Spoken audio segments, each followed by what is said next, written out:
morning, dear panel. We would like to address a serious problem in today's society of claimed professionals claiming to provide healthcare treatment, but actually not only endangering the health of the people they claim to serve, but also jeopardizing the future of, basically hindering the development of the medical community at large. What we would like to propose in this motion today is to ban all businesses, basically, that offer physical healing as one of their objectives if they do not agree to subject themselves to an objective test by the government that will prove that it is at least marginally more effective than placebo. We are talking about things like Kabbalah healing, Theta healing, frequency healing, coffee reading healing, psychic healing, anything that was not proven by the medical community to be actually effective. Before I move on to our points, do we have any clarifications? Oh, not yet. Oh, 5 more seconds. Then never mind. Our point in this debate, basically, is that professionals who claim to offer a service, especially one as important as personal health, to the public, should have evidence that just 1 second, that their practice is actually working. We would like to liken that to an architect, right? An architect would not claim to build a building if it is not safe, if he does not have evidence that the building is safe for the people who are going to live in it. Before I move into my points, is that a clarification? Are you going to include religious organizations from anyone? Yes, so long as they claim they open up a business, note, a business, trademark, LTD, etc., and claim to offer healing services, but do not subject themselves to a medical test. Yes. Moving on, our points are going to be as follows. Why people seeking out this healing treatment is mutually exclusive to them seeking out actual medicine, or at least largely mutually exclusive, like they will seek a lot less proper medicine.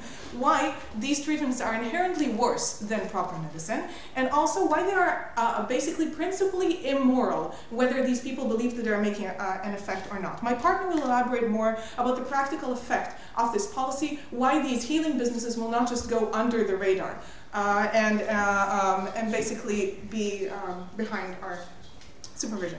Let's move on. Why it is mutually exclusive to seeking out medicine? Well, we feel that when a person goes to those healers, to those theta healers, etc., and basically want to be healed, they are already feeling like they're doing something for themselves. These professionals, supposed professionals, will promise them to heal them, will promise them that they will walk out of there within 3 months, 6 months, whatever, completely healed. And there is absolutely no need to go to conventional medicine, which is often portrayed by these people as either backwards or unsupportive or many other things that will be detrimental to the patient. So these patients will already feel like they're doing something for their own health. The problem is that they don't have the time and the money to do both, right? People who are in serious health conditions have already many expenses, have already a job they have to keep a job to basically support themselves, and they just don't have the time to go to both chemotherapy sessions and a theta healing session.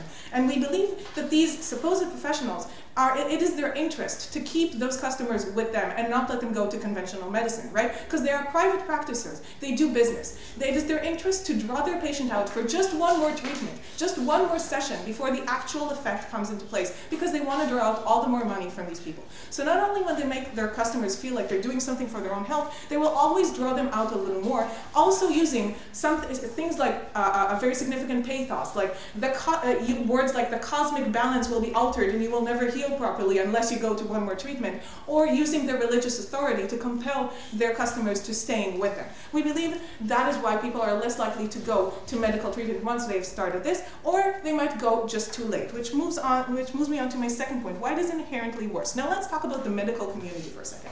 The state medical community, even though there are different practices, like different parts of the body, etc., they are all one community, and they share statistics and they share research, and their common goal is to further medicine using the same language of like cells and atoms, etc. The problem with those private practitioners is that they not only speak in different languages, like Kabbalah healing versus frequency healing versus homeopathy, etc. They have a competitive interest to keep each other out of their achievements, right? So not only are they inherently incapable of sharing their information because they speak in different terms, they also will not want to, because they compete with each other over the same bank of customers, and they will not want to basically share their success with others in order to further the community. They will want to further only themselves. The problem with that is that even when we find a treatment that might be successful, they will not share it with others. People will not know, other practices will not know, and this community will not go forward in treating customers. And the regular medical community, the conventional medicine, will be deprived from statistics that could actually be used to further medical research. That is a very big problem. And we also say that when a person basically goes to these private practices, since they believe that they're getting treated, they tend to ignore any worsenings in their situation, or at least the practices will tell them it has to get worse for it to get better, right? It hurts because we're drawing out the humors in your body, etc. So they're less likely to notice any infections or detrimental effects of the medical condition that will set in while those private practices are doing their thing. And because they are basically not substantially, they don't have substantial evidence that it works, it is likely that these infections will set in and basically mean that they get, when they do get to a doctor, when they do get to a hospital on the brink on their deathbed, it means that it will be too late. It means that those people who are, the private practices who are not supervised by the state are also likely to, statistically, right, there will be more frauds among these people, right? Because medicine and doctors are always supervised by the state. They have tests, they have a state paycheck if they work in the hospital, etc. They are much more supervised. These private practitioners, we cannot measure their success because they won't let us. And we also don't speak the same language. We don't speak theta healing, right? So there's a lot more likely for at least some of these people to be fraudsters. And POI, quick? No. Okay. Let's move on to why it is inherently immoral. Fine. So we say there are two types of private practices here. There are people who actually believe that what they're doing is helping people, and there are people who basically commit fraud and exploit these people. Now we say that this second group is obviously very bad, right? Because we use a person with religious authority or spiritual authority, or basically a lot of pathos, to compel people to pay them money for a service that they know does not work. But we say that the people who actually believe that their treatment is working are also detrimental to us, because it is the equivalent of medical malpractice. Just like a doctor will not offer a treatment that he has not tested, a drug that he has not tested, a drug that basically he doesn't necessarily know what's in there, but he believes very strongly that it might work because the angels told him so, or something. We believe that just like such a doctor will not be allowed to give that treatment to a patient, we should not allow these supposed professionals to give treatment to patients that they don't know if there is sufficient evidence that supports. Now, we say that basically there is a value in placebo, right? Patients' happiness is important, but we put the patient's health over their happiness because they will have more happiness for the long term if they're healthy, and also we want more statistics for the medical community to develop later. That is why we call upon you to propose. I thank God for that speech, and now thanks for one speaker on the opposition side for Tom Jones.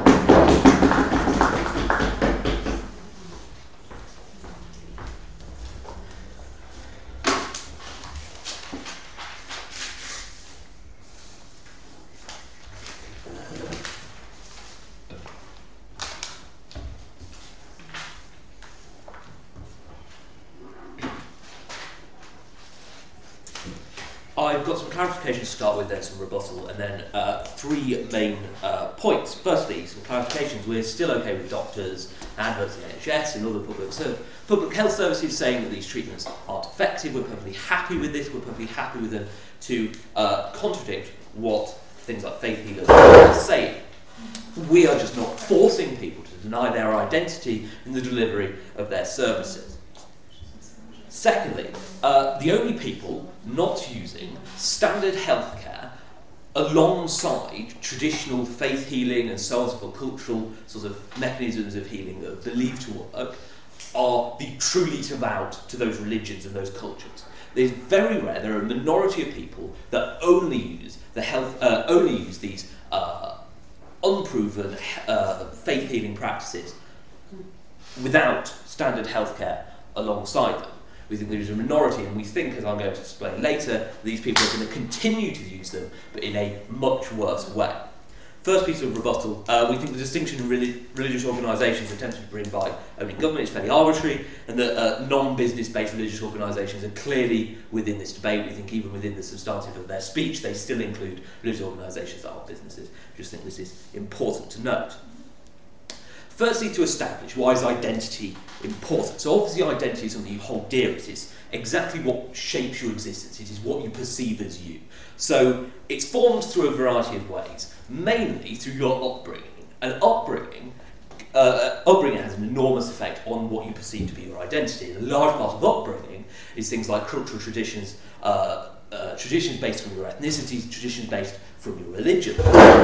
Things like religion and ethnicity are enormously important in forming identity, and large parts of religions, in some circumstances, are these these faith healing practices and so on and so forth.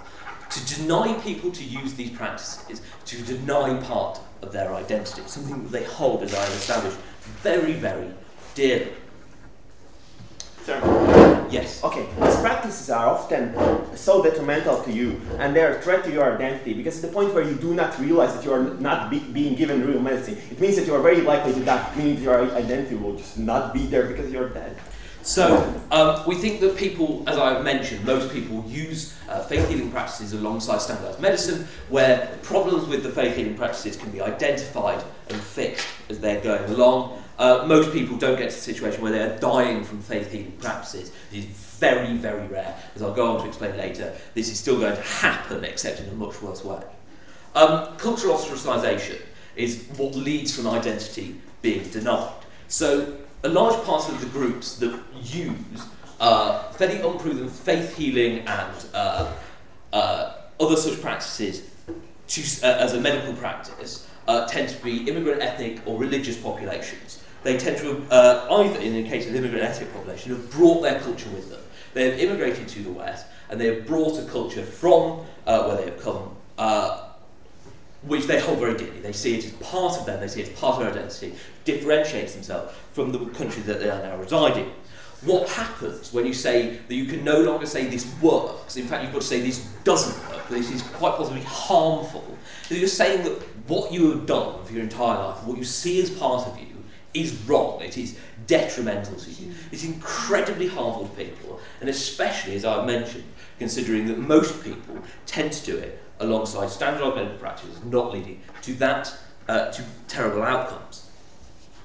Also, in the case of religious organisations, the religious identity, things like the Catholic Church, teach that that faith can heal things. Now, to deny people the right to believe this is incredibly harmful. So, saying that the state is now in a position where it's saying, so not only is this probably not a sensible idea, we are banning you from saying it might be a sensible idea, banning you from saying that what is part of your identity could possibly work to help you. Obviously, we feel that this leads to feelings against the state. If you come from a religious or ethnic or immigrant population, it's likely that you're already somewhat ostracised from the state. The state somewhat doesn't represent you because you're a minority. The state tends to represent majorities. This means you're less likely to engage in what the state has to say, because the state is now denying part of you. It's saying part of what you believe, part of what you've always been told, part of what your culture has always told you is correct, is wrong. This means you're less likely to engage in the state.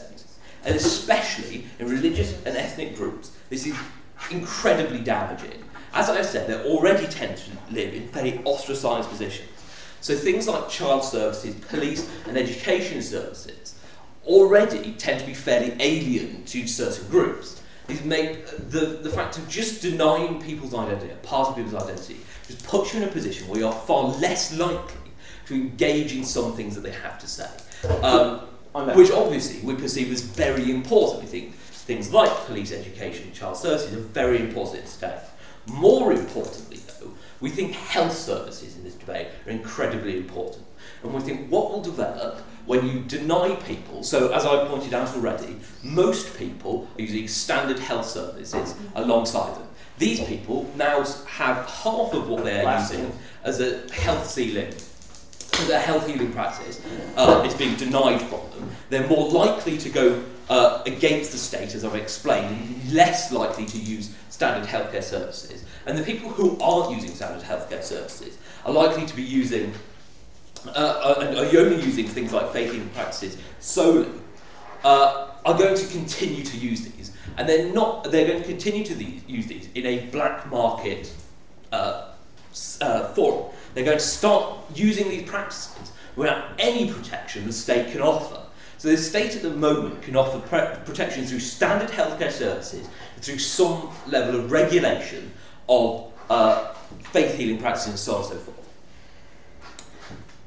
Now the state has no way of ensuring that black markets can't exist. They have no way of ensuring that these people can be regulated, and that these health services and these claimed health services can operate in a safe manner. These people are being pushed into using a black market service which is far more damaging than something that probably doesn't work already, because now it has no attempt at regulating. These people have been ostracised from the state. We don't want to ostracise them further. Beg you to oppose. I thank George for that speech. I'd like to now ask the second speaker on the proposition side to continue the case.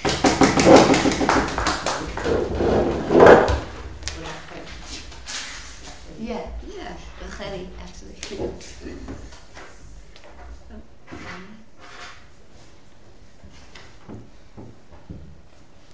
We have today people who commit fraud, who commit malpractice, who endanger the health of the people that they are so-called helping. We did not hear a sufficient response about the serious health risks that people are under because of this proposition, because of status quo, and we'd like to hear more engagement in that in the future. I'm going to talk about the importance of social legitimacy in the success of alternative healing, and basically answering this idea of like backlash against the state and a black market, and why this will effectively help people who are currently using this not use this in the future.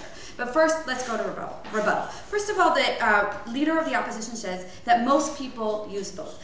Completely not engaging with 4 reasons we heard from the Prime Minister about time, money, the interests of business, authority, and misunderstanding of the authority use, about the less and how health deteriorates over time, and we feel that that's a false improvement of health. Not engaging with all those reasons that make people not go to both, and more importantly, even if they do, delay it to a longer time and deteriorate their health until they actually seek the right health treatment, especially if we're buying into their case about identity and religious worth, then that even means that they don't see the use of going to the health care system in the first place if they don't believe in the state, if they only believe in the religious leaders, if that doesn't even work in their own case, right?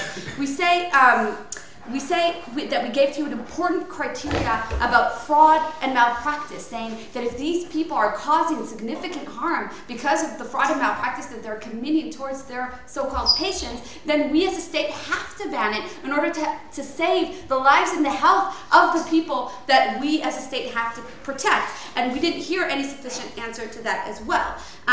We also tell you that there are medical statistics and supervision that occur when practices are done under state regulation, and that when these people will agree to submit their practices to the state, we think that is important in order to if people continue to use this, to actually help them and reach better health treatment, and we didn't hear an answer to that as well.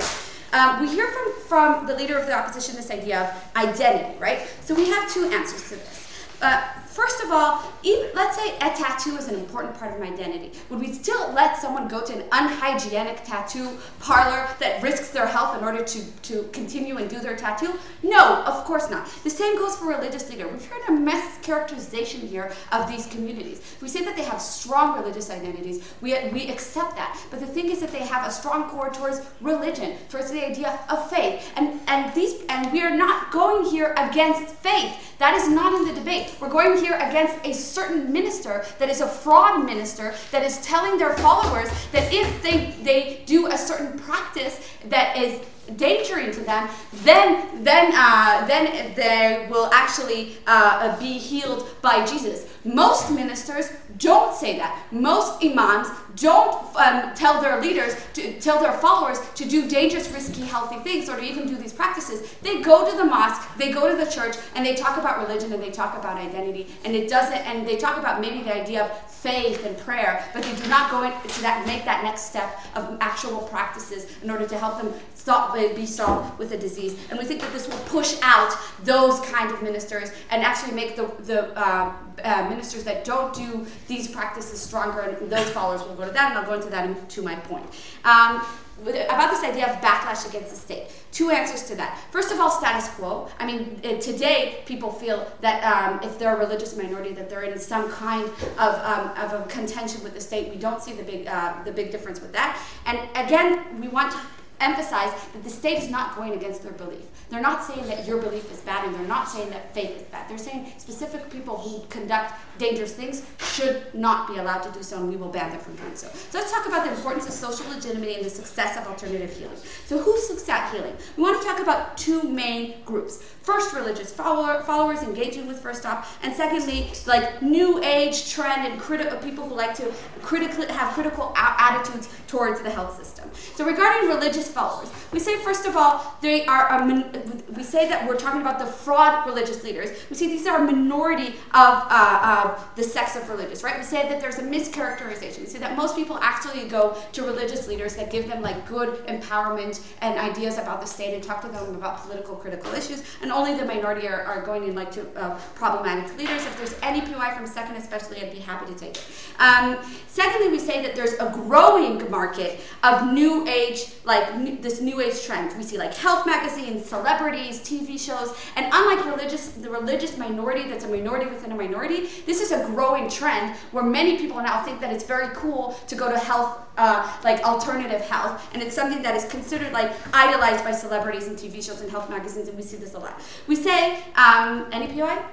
Someone? Okay. So we say that social legitimacy means this means that social legitimacy is a deciding factor in deciding if I go to this health care. Because first of all, if we're talking about the trend idea, then it's a trend, right? It's part of being a progressive narrative. It's part of being like socially cool. The idea that I'm critical to like the health system. We say that this is important for people in their decision. And in the religious case, we say that we're not telling people to lose their religious identity. We're telling people your religious identity is strong. You shouldn't go to a fraud minister. Now we say that social legitimacy will be significantly harmed because the state, first of all, because the state is now saying that they're against this practice. They're saying that this practice is malpractice, that this practice is fraud. It is negative. It is not positive. And it is not cool and trendy. It is not connected to your religion. It's actually endangering you. And this is a message that they were not hearing before. They were hearing a counter-narrative either from their minister or from popular culture telling them that this was cool and good for you.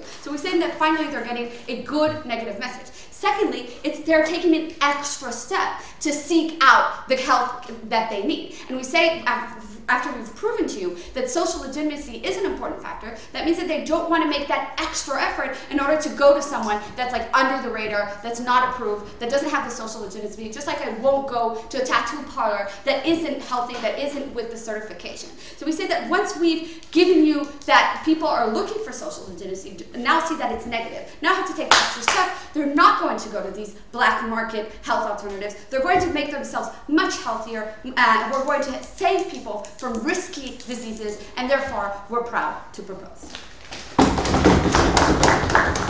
I thank Rezny for that speech. I would also like to remind people that it is allowed to make points of information.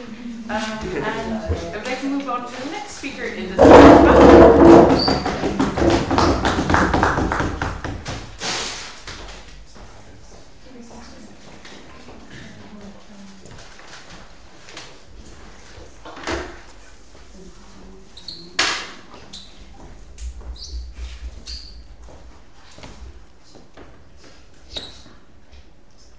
What the previous speaker misses in Josh's speech is that he says that the people who use these things often aren't using them exclusively, right? It isn't the case that people who follow celebrities are blindly doing so and don't interact with the NHS in any way, shape or form, right? It isn't the case that in, say, certain West African communities, people don't interact with the equivalent of the NHS or whatever it is elsewhere, right? They don't interact with health services, right? They do, because they're aware that those things can provide useful things above and beyond cultural healing and faith healing, right? They miss the fact that people who engage with those things in the status quo might be less likely to do so, the point at which things that they feel are important to them and the ideas that come behind those are important to them are taken away. I've got 2 points. One is the importance of ideas, right? And why the idea that this thing has a physical impact upon you is very important to individuals within those communities.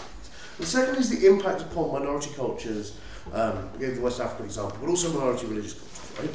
And how cultures are built and things like that. Yes, that's what I'm doing. Right. So, firstly, the importance of ideas. How do you build ideas? How is the culture built and your identity built around them? Right? If your identity and your idea says that it is important to us that it's a particular cultural medical practice, regardless of whether we know whether it works or not, right? We have to feel that it works. We say that it is our culture that this thing has always worked in the past, or has worked for some reason in the past, or we believe that it works, right? That idea becomes central to the narrative that you build around yourself, right? Becomes central to the existence that you have. Because you're brought up believing that it has a physical impact, right? You're brought up believing that these things are physically powerful and have an impact on your life, and should you choose to go to them, they might make your life better, right? No, thank you. When you're told that that isn't true by the state, when you're told that the thing that you believe to has a physical impact is in fact not only potentially doing nothing, but might in fact be harmful to you, you feel that that is an attack against yourself, right? Because your self-identity is built around the ideas that you're brought up with. It's built around these ideas that you're imbued within childhood, right? That the idea that this has a physical impact. When you're told that it doesn't, when you're told that it might be harmful to you, there's an attack on that idea that you hold so very dearly to yourself, right? It's an attack on that person's personhood. One second. Yeah, I told you that the core is the religion, and you're not attacking the religion itself. Right. So, firstly, that is one part of this debate, religious groups. There's also cultural groups which you miss, right? And secondly, right, religious groups often do have a call that says physical impact has happened if you go to your priest for, used to be for exorcisms, right? It still is in some places, where if you go to your priest and ask for an exorcism, you will be physically healed, right? That is something that they believe to be strongly true. This isn't just a minority belief held by a very small number of people. So that's society even widely accepted within modern day Catholicism. People believe that certain things that their priest can do has a physical impact on their life. Right. So what's the impact on those minority cultures, right? So it is often the case that these communities are isolated, right? As Josh brings you, and to some extent is conceded by the government. They often are isolated, and they often feel that the state disagrees with them. But that is not to say that they don't interact with the state at all, right? Because culture is a multifaceted thing, right? You can recognise your own culture, but at the same time go, the police are like useful to me when they stop gang raids, right? But when the state says to you that the idea that you hold dearly isn't true, that it is wrong or bad or just false, right? You feel that as an attack on an idea that you brought up. Because these communities are often insular, that is an idea that is held by many people within that environment. It's something that they're saturated with an environment of, right? They're told that the faith healer in their community is going to be helpful to them if they go to. They're told that if they meditate or something, right, they're going to have a physical impact and make them feel better, right? When you tell them, and that they're told this from childhood, right? It's something that they're brought up believing very, very strongly, because that's something that their culture they identify very strongly with. When they're told that can't be true, and it changes, and that is the state saying that that's true, not true, right? It is the state telling them that you cannot say this is true anymore, because it isn't. It's the state telling you that the facet of your identity is not only untrue, but probably wrong. You feel that state is making an attack against you. As a result, these groups are going to feel that the state is attacking them. And if they feel that their state is attacking them, are probably somewhat less likely to trust the state when police do things like interventions. Right? They're somewhat less likely to go to an NHS equivalent provider, right? Go to the health service when they're feeling sick for something that can't be cured for faith healing, right? Or they believe can't be cured by that, right? Or recognise the importance of modern medicine, certain things. They're less likely to go to that because the state has said to them a facet of your identity that you strongly believe in is wrong. It has made an attack against you, an attack against your community. As a result, you're probably less likely to go to those things. Anyone closing out PMI? Fraud and malpractice are criminal offences. Please engage with the fact that we've proven to you that this is malpractice and fraud. I mean, if they're criminal offences, presumably they're prosecuted under the status quo. I'm assuming the criminal offence is prosecuted under the status quo as being a crime, right? Isn't a new act for the state to do. I think we're finding if you can prove their fraud in a court of law under the status quo, they are prosecuted, right? We're probably talking about things that are hard to prove, right? Because we're talking about things it's hard to prove a physical effect from, sometimes, right? We think if people are actually committing fraud under the status quo, given that that's illegal to commit fraud, they're probably being arrested under the status quo. It's probably not what this debate is about, right? It's about marginal communities where it's difficult to do that. It's about the fact that when you tell people things like that, it takes away a brick of their culture. It takes away something that their identity is built around. And it is done by a specific actor, right? That's the point of this House would. It's the point of an actor doing that. It's the state doing that. You're engaging with things like the NHS, right? When you're engaging with the police because you feel the state has made an attack against you, has direct impacts on the lives of people in those communities, right? If they're less likely to engage with the police, if they're less likely to engage in social services or health services, right, that has a direct negative impact on those people's lives, right?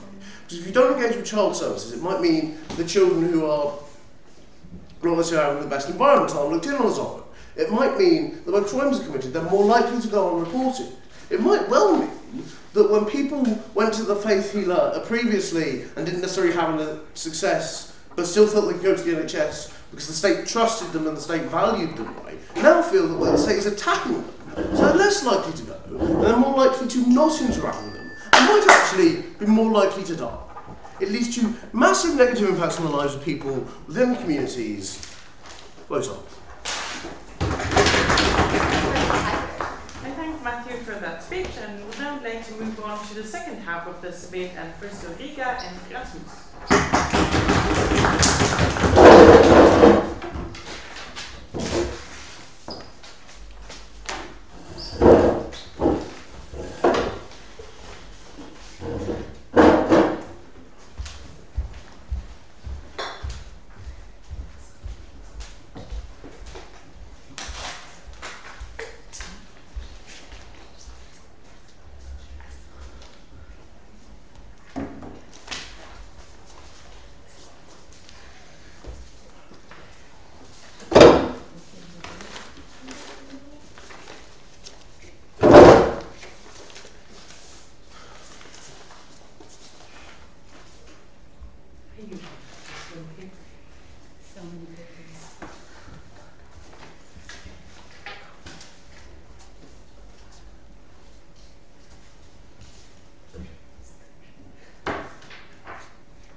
Madam Speaker, we think that both of these things, right, homeopathic medicine and also just getting medicine from the state, do not necessarily have to be mutually exclusive. Right? But even if they are, right, we're going to prove that we can still take this debate on the government side. We think that even if all of the impacts that the opening tells you are true, right, we think that these impacts can never stand if we do not have a principal justification, that we can intervene with you on an individual, that we can tell you as an individual that there's something that you cannot do in an extreme case where you're very likely to die. If we cannot prove to you that, we think that we can take this debate. So, before I tell you why this works on the principal level, 5 points of rebuttal, right? Firstly, they talk a lot about like religious community and identity. Here's the comparative here. For religious people, Madam Speaker, the state has never been the utmost authority, right? As they already explained, these people listen to their priests, right? They don't care that much about what it is that the state says, because it is already status quo that we do not recognize these treatments as, you know, as something, as legitimate, right? We think that we cannot prioritize, you know, maybe more state engagement from Christian people or something like that. That's probably not going to happen. Over the fact that we legitimize fraudulent actions, we will never stand for that, right? We are not taking it away from these religious people, right? We think that these people will still do it, they will still do it within their inner communities. We're just banning it from, from being a business practice, from being an organizational practice. You can still have your rituals at home, you can still use the homeopathic medicine that your grandma made you, right? We are okay with that. We think that the impact here is minor on their side, right? Because, you know, all this identity problem that they are talking about is minor when you compare it to the fraudulent abuse, when you have hundreds of companies which claim that they have amazing healing powers, which use this to abuse individuals when they're extremely emotionally distressed. We think that that's the biggest problem here, right? We think that religious people sort of like, even if they talk about, you know, health services and how these individuals will go to the black market, right? Again, we think that religious people already do it, right? And even if we like sort of have that, we think that we recognize that people might be very, very desperate in some cases and go to the black market. We think that there's nothing that we are not going to do about it, right? So let's say they still claim that identity is important on a principal level, right? We think that first we have to recognize that we have never recognized all identity as legitimate, right? We do not recognize you being a pedophile legitimate, you know, just because it is your identity, right? And Madam Speaker, please, I'm not making a comparing religious people with pedophiles, right? I'm talking about identity on a principal level, right? But secondly, this is not a direct attack on religious people, right? This is a direct attack on malicious practices, on fraudulent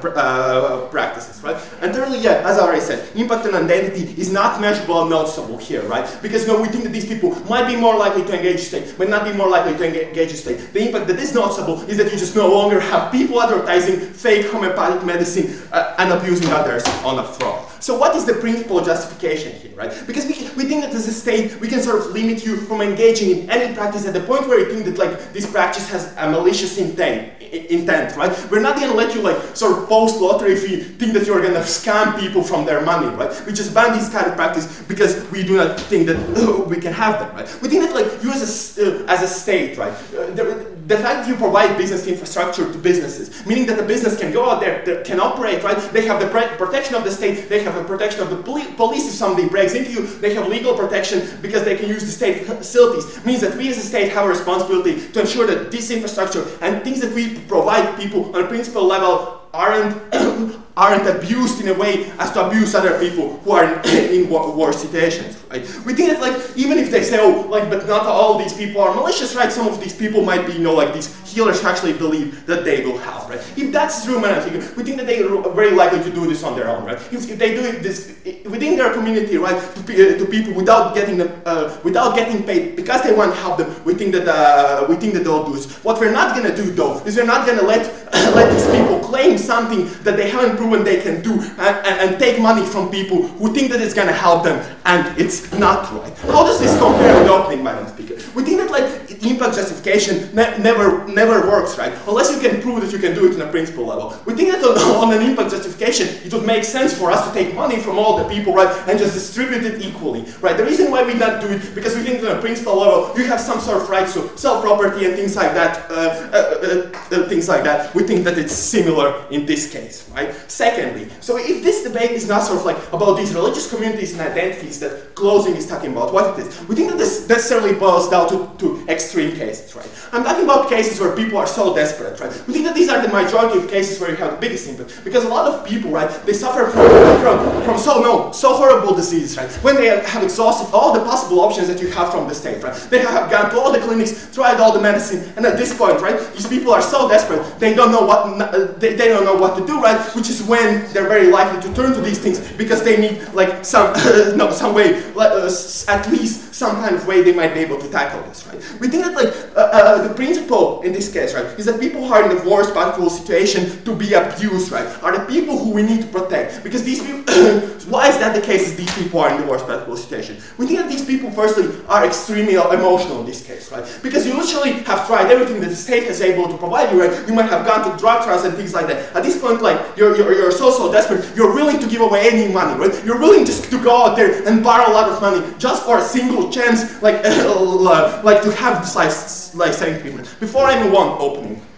So, irregardless of whether these people can get, whether they're allowed to say these services work or not, surely these people you're talking about now are just going to still use these services. They're not going to stop using them because they're now not allowed to publicly. But it doesn't mean that we shouldn't ban them, right? At the point where people have a malicious intent to scam money out of people who are in horrible situations, doesn't mean that we shouldn't ban them just because these people are going to go to the black market, right? We think that people are desperate. They'll still do this regardless of what we do. We're just not going to make them legitimate. That's our case. Listen, right? We think that these people can be extremely abused in these cases, right? At the point where they take out loans, borrow money just for a single chance, so other people can abuse them, right? We think that the impact is that these people might pay anything. We think that this is really bad, right? But secondly, even like we think that we think it's legitimate if these people like go to the black market, right? We think that nothing we can do is gonna stop them, right? Because these people might still look, through some healers to their friends or things like that, just because they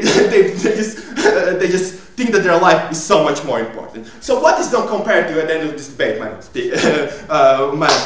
We think this debate is not about whether whether this will be mutually exclusive, right? We think this debate is not about whether these things are principally better or not principally better. We think this debate is about whether you're principally justified as a state to tell people that they cannot engage somewhere. At the point where businesses do this as a malicious thing, right, we'll never stand for that, we propose. For that speech, I would now like to move to the last team in this debate, RRIS, and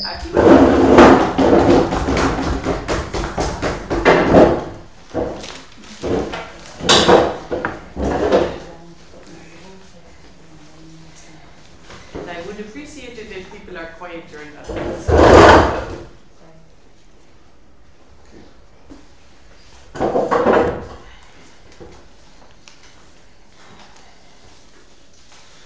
All right, thank you everyone. So I'm going to be bringing 3 points today. My first point is going to be about the placebo effect. My second point is going to be about perpetuating a medical monopoly. And my third point is going to be about the presumption of liberty. Right? But before I do that, I'd like to engage in some rebuttal. Right? So we're hearing from side proposition essentially that the services that are being offered are essentially frauds, that they're sort of illegitimate, false claims to sort of the broad public about sort of things that they can't, services that sort of don't actually do what they're supposed to do. So we say 2 things in response to this. First, and this will also be elaborating my points, there's on some level a placebo effect. Right? The idea that there are many things that don't actually drugs that are claimed to work and provide a certain thing, but are in fact just act in place of a real drug, but actually have an effect because psychologically the person thinks though and thinks it works, and so therefore their brain affects their body, and their bodies actually improve because they sort of have more sort of strength to fight the battle and that kind of thing, and so therefore they actually have health improvements, and they believe that it works, and so therefore it moves forward.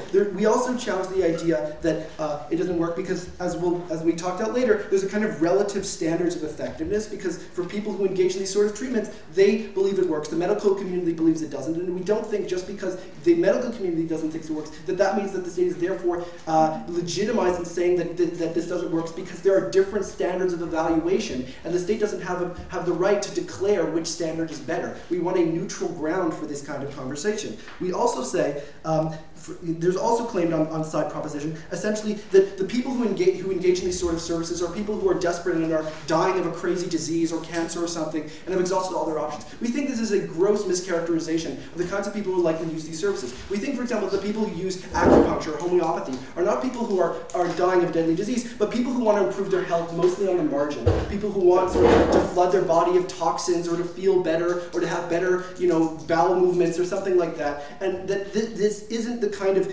desperate exploitation that's taking place. But even if it is, we say that the placebo effect, which we talked about, which we'll expand on in a second, will be quite powerful. Not right now. Okay, so the placebo effect, right? We know from clinical trials, right, that in many cases placebos are actually more effective than the drugs themselves, because the mind is an incredibly powerful tool and actually affects biology, right? So the psychology that of thinking that this is a drug that works affects the chemicals that actually go into your brain, and then affects the vitality and capacity of your body to fight whatever medical problem you have, right? So we say that even if these drugs don't work, right, or all these alternative practices don't work, from faith healing and any of these kinds of things, we say that the power of the placebo effect is such that it's incredible, that it's effectively, there's a kind of lack of that they sort of fulfill the requirement that side proposition is offering, because they actually sort of do what they're supposed to do, even if they don't work according to specific medical standards. Sure. Right? Now, right now. So we say like, if it works as well placebo, then it doesn't make a difference, and then if it doesn't work, then we're sort of at status quo, but the person hasn't been actively harmed, right?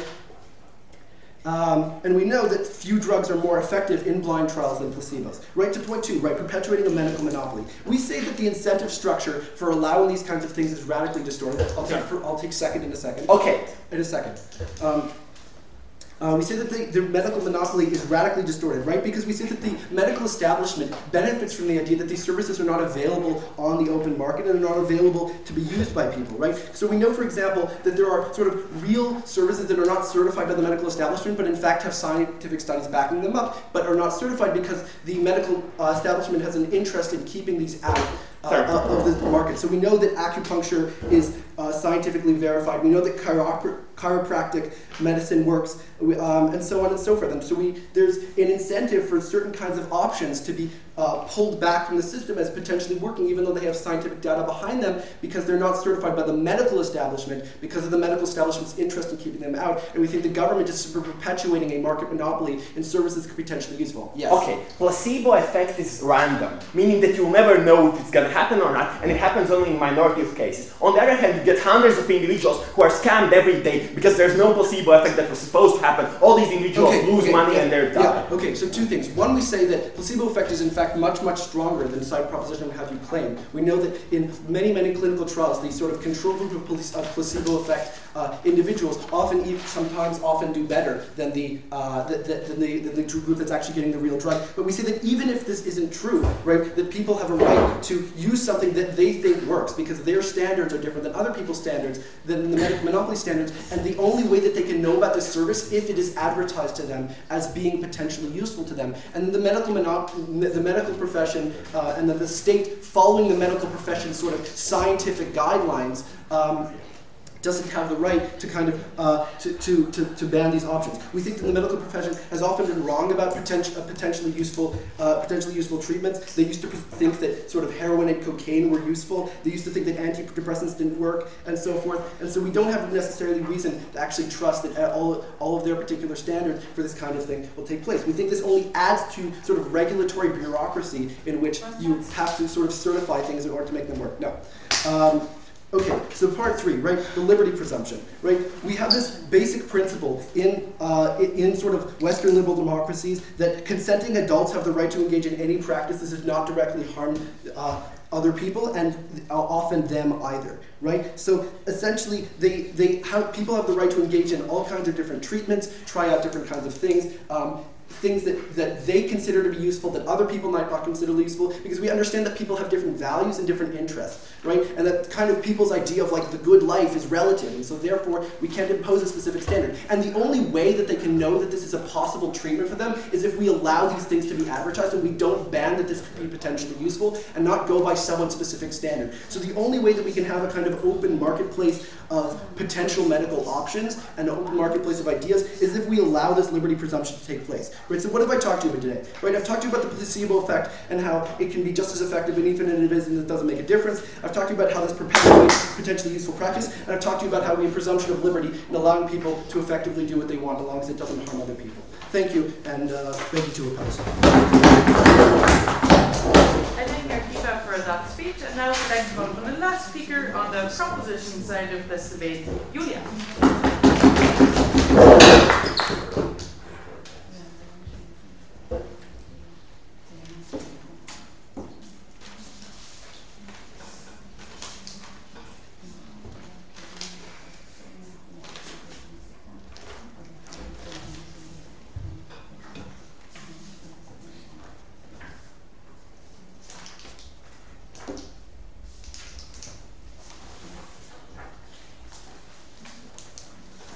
Ladies and gentlemen, what I hear from the opposition, like I'll establish more about what I hear from the opposition is that most probably placebo effect will be quite strong, and like we can rely on that. Like what we just proved to you, that placebo effect, it applies only like to few individuals, and for after that person, like you get hundreds or thousand people who just get scammed every day. Therefore, we think we cannot rely just on this factor. Secondly, you're talking about the values that people can hold and like that values that we are kind of sacrificing. But what do you think that these values do not hold once the people are in the very bad situation? Once they have very serious illnesses. Like this is not the case. Moreover, once you're talking about the individual freedom and that people can have the right to use whatever they want. However, yes, basically it is true once there is a third-party harm, as it is in our case, because once those people are when they have those serious terrible illnesses, they start borrowing money from the families, from the parents. So basically they are like there is a burden on those people around them. They are taking loans. So like once there is third party harm, we do think that is fine if we cross the freedom of those people to take an action, actually to use such drugs that are not satisfied, were not authorized. Like, what I have proven on our side of the house is that by banning unauthorized healing, by banning these malpractices, we do achieve a healthier society. Even though like we are ready to sacrifice those like values or like freedoms of minor community. Like what we have discussed today is that whether the state should take an action and to decide over the individual what practices they should use. We think that it is perfectly fine once the person is terribly ill. He most probably he's very likely to be manipulated because he doesn't think rationally. And those companies, even like firstly like private companies claim that to heal this person, which is actually might be not true. Secondly, those which the first was talking about the religious like rituals, and others who claim also to heal them. Like we are perfectly fine if we cross it out, because once the person will even builds his own identity on those cultural rituals, that is very, very harmful for him if like those because like those religious this ritual they claiming to heal the person, like, which they cannot do. But like what I've told to you, that we're not going against religion, we're not going against those religious communities. Once they have proven that their treatment they did this medical test, and once this medical service was proved to be effective. Like what we do cross out there is the possibility that these people, like terribly ill, can be like highly manipulated and get the malpractices. We do lessen the risk of them to be mistreated, because like what we hear from the opposition, they're telling us, okay, but if such case will occur, we will just prosecute them. But that is not dealing with the problem, that is dealing with the consequences. And what we do on our side of the opposition, that we are cutting this problem, the whole possibility of being maltreated, like from the very, very beginning, and that is the impact that we do to the society, and that is like the whole part of the debate on the impact that we mean here. Yeah, I'll take it if you like. Given that your partner admitted that in the majority of these cases, people are still going to do it anyway, the affected communities, aren't you admitting that there's no effect at all of this motion? The thing is that but the thing is that like the percentage of these people that can do it anyway. Like firstly, because we will ban those companies who are offering them. So most probably they have two solutions: either that they will not exist at all, or they will go through all this process of authorization and will have the control over those companies who are offering them. So basically, like, we're not going into black market, but we are getting even more companies in their in the business and under the state's control. Because once you have all the medical facilities, most probably it will be even more efficient for you to go and to authorize your medical services than to go out of the business at all. So therefore we think that at this point, even if some individuals might be harmed because they build their identity of those religious rituals, but we do think that it is perfectly fine once we do intervene, because we do save them from those practices they claiming to that are misleading them. Therefore, what we proved to you on our side of the government, that by banning misleading healing practices, we do have control over medical services in the state. We do have a healthier community overall, and like what we do by this motion, that we lessen the possibility of people to be maltreated, like at the very start of the problem, and like not dealing with the consequences. What the opposition side was trying to tell us. So like for the following reason, I'm very proud to close. I thank Julia for that speech, and would now like to call for the last speaker for the opposition and the debate as a whole, Shai.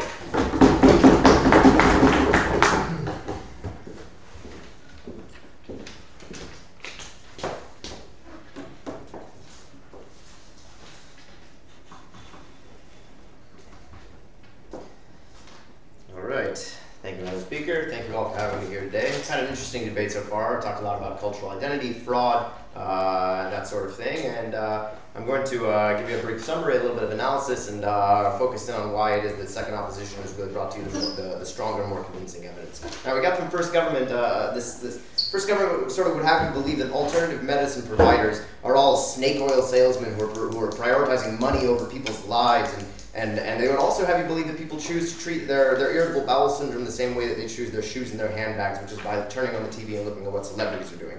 And we on the side second opposition would say that we don't agree with this sort of characterization as alternative medicine providers as religious leaders, people who are sort of community leaders. We don't believe that these people are necessarily intentionally sort of engaging in fraud with the intent to scam people of their money and that sort of thing.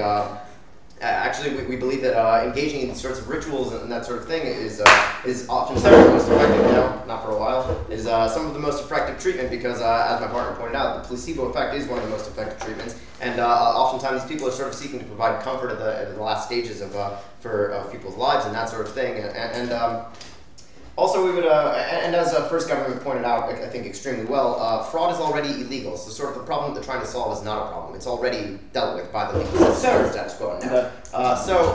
They would also basically, this whole idea about people choosing their treatment based on celebrities. Listen, under the status quo, treatments that are sort of outside of the mainstream cannot claim FDA approval. So it's not at all unclear what has mainstream state sort of scientific backing and is kind of considered to be the traditional sort of treatment. There's no lack of clarity on that issue. The sort of people who believe that vaccination causes autism and stuff like that because Catherine McCarthy said so are the same people who are going to continue to do that because they're not the kind of people who trust the government, who trust the FDA, who trust the sort of government approval that this motion is talking about. No, thank you. So, second government would, and I quote here, for religious people, the state is not the utmost authority, and so they will probably still do it, being and still engage in these sorts of practices. So basically, right from the get-go, in the very opening speech, they admitted that there's no effect whatsoever of this motion because it's not going to affect the only people that it's designed to protect. Now, they also talk about how in, quote, majority of cases affected by this issue are people that are sort of in this desperate situation on the brink of death. They've exhausted all the options that have been provided by the medical community. They've tried everything, and so we think that this is exactly the sort of situation where you really should not be taking away from these people the sort of last bastion, last semblance of comfort that they have. They've already tried everything in the mainstream medicine. They've already tried what the medical doctors have to offer. It hasn't worked. Why are we denying them why are we denying them the opportunity to go to their local church, to engage in some sort of mystic practices that, if nothing else, will provide them at least some level of spiritual comfort. And basically, thank you. These people, we want to remind you that people on the brink of death like this are not rational actors, and so seeking to solve their possible chance of blowing all their money and that sort of thing through legislation basically this is an ineffective solution to the problem. And really just comes down to, it really just comes down to more limiting of freedom, basically. And we don't believe that it's the state's place to try and tell these people what they should or shouldn't do in their final moments of life. We don't ever look to the state to prevent people from taking these sorts of risks with their money. You're allowed to do extreme sports. Why can't you seek out alternative medicine? Now, so after we've had a little bit of a rebuttal in that area, we're going to move into the constructive area. I want to review some of the points my partner talked about and drive home. Now, a second government also would have you believe that the placebo effect only works for some people, which is something that doesn't really make sense to me, especially when you consider the fact that in clinical trials, The placebo has proven to be the most consistent, reliable, and effective form of treatment, so much so that at this point they have made the placebo a sugar pill. They've made it into a sort of a registered trademark drug that is now sold by prescription. It's called Obicalp, and if you write that down, you'll realize that it's just placebo backwards. That is the level of how effective belief is. The idea that taking a drug like this can help you, the placebo effect, the psychological effect of taking a drug like this, no thank you, is so incredibly powerful that it's prescribed. Now, and the thing is, what the government would have you do is sort of like take away.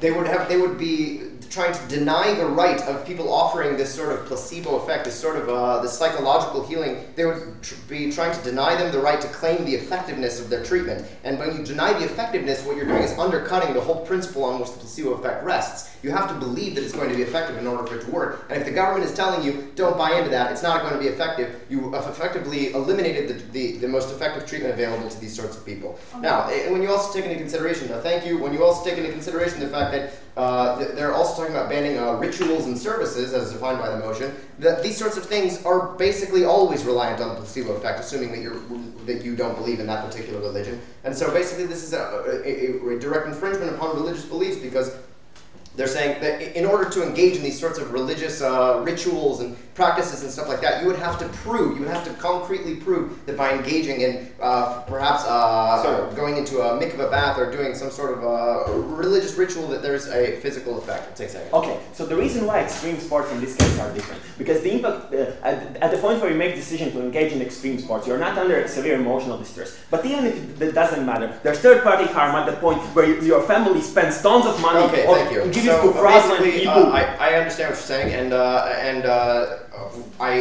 we recognize that basically we believe on side opposition that people have the right to make these sorts of decisions for themselves.